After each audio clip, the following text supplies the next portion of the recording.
लड़की दुकानदार से, ये सूट कितने का है? दुकानदार, 1500 रुपए का। लड़की, उफ, और वो वाला कितने का है? दुकानदार, उफ प्लस उफ।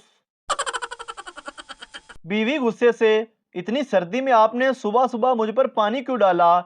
शोहर, तुम्हारे अब्बा ने कहा था कि मेरी बेटी फूल की तरह है, इसे कभी मुरझाने मत देना। बच्चा, अम्मी, आप सोते हुए सुसु करती हो? माँ, नहीं तो बेटा। बच्चा, तो बार बार रात को पापा आपकी शलवार क्यों उतार देते हैं? एक सरदार भैंस का दूध निकाल रहा था। थोड़ी देर बाद वही दूध भैंस को पिलाने लगा। सरदार के अब्बा ने पूछा कि तुम दोबारा भैंस को दूध क्यों पिला रहे हो? सरदार बोला, अब्बा जान, दूध पतला था, मैंने सोचा कि दूध को एक चक्कर और दे लूं। आपने अक्सर शादीशुदा मर्द हजरात को ये कहते हुए सुना होगा कि काम से थका हारा मर्द जब शाम को घर जाता हो तो बेगम का मुस्कुराता हुआ चेहरा देख के सारी थकान उतर जाती है। ये मोहब्बत बिल्कुल नहीं है। वो बेचारा बेगम को खुश देखकर इसलिए शुक्र अदा करता है कि शुक्र है आज कोई नवा कट्टा नहीं खुलिया। सरदार को एसएमएस आया, अगर आप ज़हीन हैं तो 200 का बैलेंस भेजो, और अगर आप अक्लमंद हो तो 300 का बैलेंस भेजो। सरदार ने 500 का बैलेंस भेज दिया और लिखा, मैं ज़हीन भी हूँ और अक्लमंद भी। वो वक्त चला गया जब हम पर लतीफ़े बनते थे।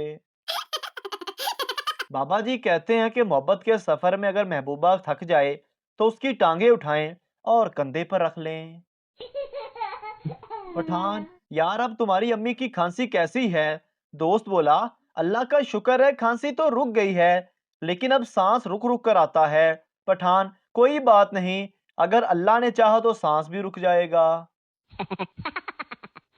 एक खातून अपने होने वाले खामन से कहने लगी कि शादी के बाद मैं आपके सारे दुख दर्द बांट लिया करूंगी। खामन बोला, मगर मुझे तो कोई दुख नहीं। बीवी ने जवाब दिया, जी जी, मैं शादी के बाद की बात कर रही हूँ। एक कर्नल साहब ने अपने फौजियों को चाय की दावत दी। कर्नल ने चाय, समोसे और बिस्किट सामने रखकर कहा, इन पर ऐसे हमला करो जैसे दुश्मन पर करते हो। सब फौजी शुरू हो गए। एक फौजी ने समोसे और बिस्किट जेब में डालना शुरू कर दिए। कर्नल ने कहा, ये क्या कर रहे हो? फौजी ने जवाब दिया, सर, दुश्मनों को जिंदा गिरफ्तार कर रहा हूँ।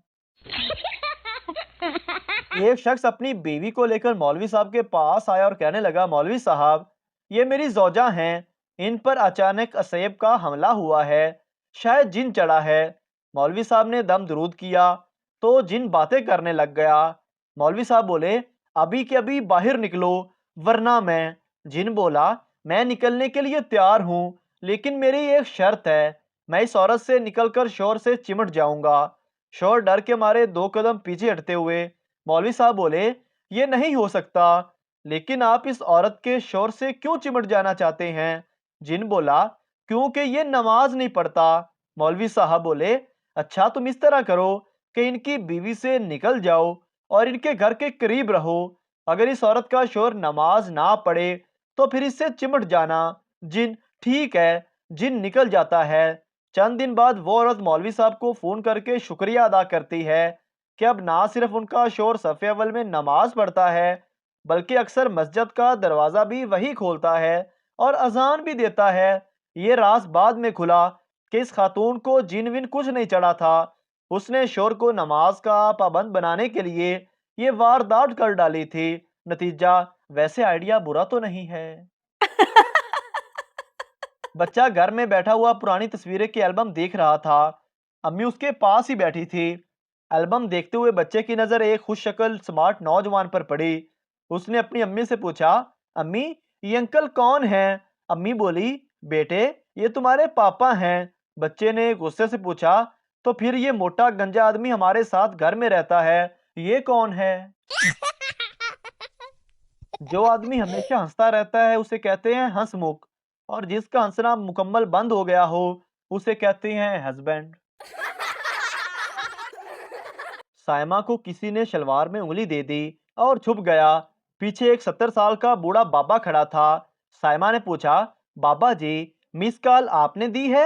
बाबा शलवार उतार कर बोला, पुत्र, मेरा ते बैलेंस ही खत्म है। एक सरदार ने अपने दोस्त पठान से पूछा, पंखे का क्या काम है? पठान ने कहा, हवा देना। सरदार ने कहा, नहीं, पंखे का काम चलना होता है, हवा तो इंसान भी देता है। अच्छा ये बताओ, एसी का क्या काम है? पठान ने कहा, चलना। सरदार ने कहा, एसी का काम है ठंडा करना, चलता तो पंखा भी है। अच्छा दोस्त ये बताओ, फ्रिज का क्या काम है? पठान ने कहा, ठंडा करना। सरदार ने कहा, नहीं, फ्रिज का काम है बर्फ जमाना, ठंडा तो एसी भी करता है। पठान शदीद गुस्से से, अच्छा तुम मुझे ये बताओ कि भैंस का क्या काम है? सरदार ने कहा, दूध देना। पठान ने कहा, नहीं, भैंस का काम है चारा खाना, दूध तो तुम्हारी बेगम भी देती है। मिठाई की दुकान के दरवाजे पर लिखा था कि दुकान पर काम करने के लिए शुगर के मरीजों की जरूरत है। एक साहब का कंप्यूटर खराब हो गया। उन्होंने एक टेक्नीशियन को बुलाया। टेक्नीशियन ने कहा, आपका कंप्यूटर चेक करने के लिए पासवर्ड की जरूरत है। आदमी बोला, मेरा पासवर्ड है superman, batman, iron man, pink panther, mickey mouse, Islamabad है। टेक्नीशियन ने कहा, बहुत अजीब पासवर्ड है, ये रखने की क्या वजह है? आदमी बोला, ये हदायत मुझे कंप्यूटर से मिली थी, उसमें लिखा था कि आपके पासवर्ड में कम से कम 5 करैक्टर और एक कैपिटल होना जरूरी है। ट्रेन में दो बूढ़ी औरतें आपस में बातें कर रही थी। एक ने दूसरे से पूछा, तुम्हारी क्या उम्र है? पहली बोली 20 साल। और तुम्हारी? दूसरी बोली 17 साल। इतने में ऊपर बर्थ पर सोया हुआ 80 साल का बूढ़ा उनकी बातें सुनकर उनके बीच में आकर नीचे गिरा। तो उन औरतों ने उससे कहा, तुम कहां से आ गए? बूढ़े ने कहा, मैं अभी अभी पैदा हुआ हूं। सब्जी वाले की शादी हुई। सुहाग रात को अपनी बीवी की शलवार उतारकर पानी छिड़कने लगा। बीवी ने पूछा, ये क्या कर रहे हो? शोहर बोला, मैं माल को ताजा कर रहा हूँ। आदमी दौड़ता हुआ आया और शिकारी को झंझोड़ कर कहा, तुमने मेरी बीवी को गोली मार दी है। शिकारी, नाराज ना हो, अगर बदला लेना हो तो मेरी बीवी वो सामने बैठी है। एक मौलवी साहब की बीवी फौत हो गई। मौलवी बोला, सबकी फौतगी का ऐलान मैं करता हूँ, अब मेरी बीवी की फौतगी का ऐलान कौन करेगा? मौलवी के पड़ोसी खुसरे ने कहा, ऐलान मैं कर देता हूँ, ये कौन सी बड़ी बात है? खुसरे ने लाउडस्पीकर पर ताली बजाकर कहा, हजरात है जमालो पाओ लुड्डी ते मौलवी दी मर गई बुड्ढी, शाम 4 बजे उनदा जनाजा है, जल्दी जल्दी सारे आओ, ताली मारो, सवाब कमाओ, पहली वाली मौलवी दे घरों रोटी खाओ। अस्पताल में पठान अपने बच्चे को गोद में लेकर प्यार कर रहा था कि बच्चे ने पेशाब कर दिया। पठान भागता हुआ डॉक्टर के पास गया और बोला, डॉक्टर साहब ये बच्चा तो लीक है, हमें कोई और बच्चा दे दें। एक आदमी डॉक्टर के पास अपने 3 साल के बच्चे को लेकर गया और डॉक्टर से कहा, डॉक्टर साहब मेरे बच्चे ने चाबी निगल ली है। डॉक्टर ने पूछा, कितनी देर पहले ऐसा हुआ? आदमी ने बताया, 10 दिन पहले। डॉक्टर ने पूछा, तुम अब आ रहे हो इतने दिनों बाद?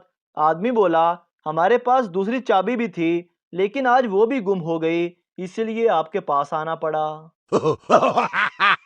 लोकल बस में पठान पूरे सफर में अपनी बीवी को पकड़कर बैठा हुआ था। किसी ने पूछा, बीवी को ऐसे क्यों पकड़ा हुआ है? पठान गुस्से होकर बोला, बेवकूफ, ऊपर देखो क्या लिखा है, अपने कीमती सामान की हिफाजत खुद करें। लड़की की रुखसती के वक्त लड़की के सब घर वाले रो रहे थे। सरदार ने अपनी रोती हुई साली को बाहों में लेकर चुप करवाते हुए कहा, मत रो, जैसे ये तुम्हारी बहन है वैसे ये मेरी भी बहन है। मोहतरम नाजरीन, अगर आपको हमारी वीडियो अच्छी लगी है तो हमारे इस चैनल को सब्सक्राइब ज़रूर कर दीजिए ताकि आपको इस तरह की और मज़ाया वीडियोस फौरी और बर वक्त मिलती रहें।